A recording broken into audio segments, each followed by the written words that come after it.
And so those who are saying governors and counties should appear before the county assembly are not wrong. They are only wrong to the extent that that should be the final point of oversight.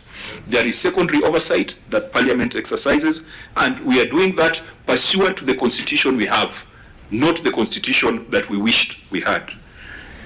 Article 125 gives us the power to compel the appearance of any person before this committee, any person, including the president, who is making allegations of unethical conduct on the part of Parliament.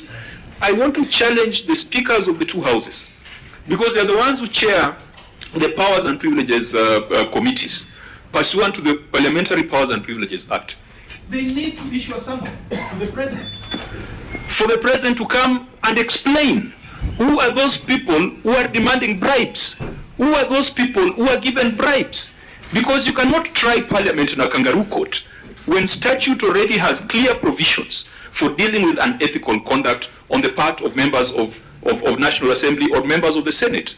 I think we should move away from this lynching, from this kangaroo court mentality, and challenge our speakers that they must convene the necessary committees and listen to evidence from the president and listen to evidence from anybody else who alleges unethical conduct on the part of members of National Assembly. Those are provisions and instruments available in the Constitution and available in the statute.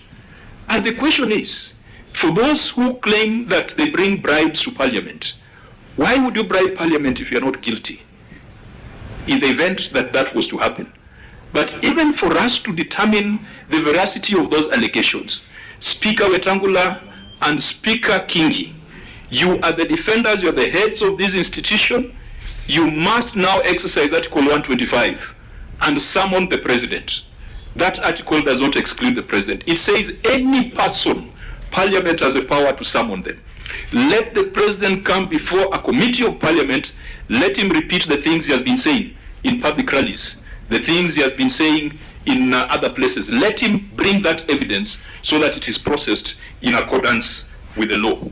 I think finally, we must be careful with our utterances.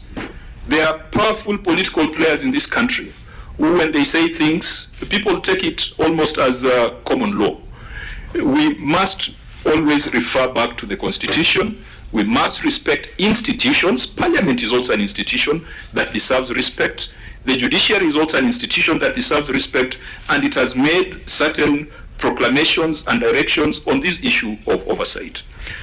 I think what is going to emerge also is that any governor who chooses to go with peer influence will have to carry his own cross, because there are clear provisions in the Constitution and law on contempt of Parliament.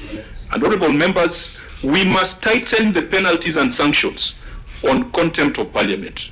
We have a fine of 500,000 shillings, which governors find very easy to pay. In fact, we have had governors who have paid it more than twice or thrice in one session. So we must tighten those consequences.